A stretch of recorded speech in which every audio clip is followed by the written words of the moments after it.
grade 3, we've been talking this week about forces, balanced forces and unbalanced forces, and today we're talking about a really important force called gravity.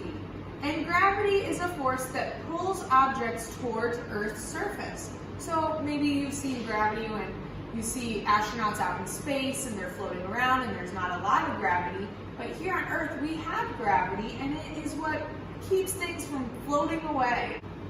There are two really important forces. There's one force, it's a pushing force, where it pushes up on an object from the ground. And that's what keeps an object from sinking down into the ground. It keeps it staying in its spot.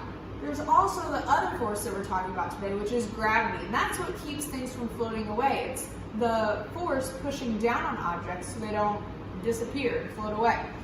So as you can see in some of my pictures, I have drawn a girl, looks kind of like me, Miss Amanda, and she is standing on a hill, and there are two forces that are acting on her. We have the pushing force and gravity.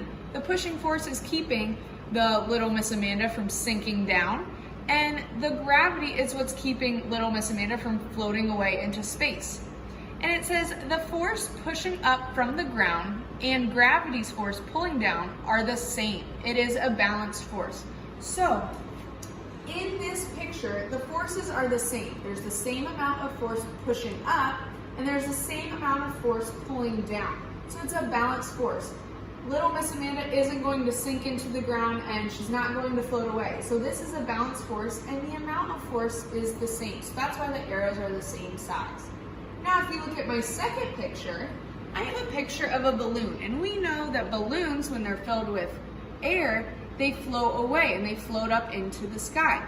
You see that the pushing force is a lot stronger. That's what's making the balloon float up. And the gravity, that force is a lot smaller because it's not holding the balloon down into the ground.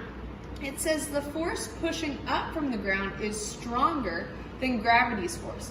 It is an unbalanced force.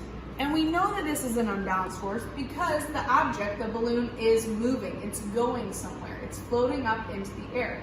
So that is the important forces that we're learning about today. Make sure that you do your activities in Seesaw. That first page is a really important page for you to read or listen to so you can get even more information about gravity.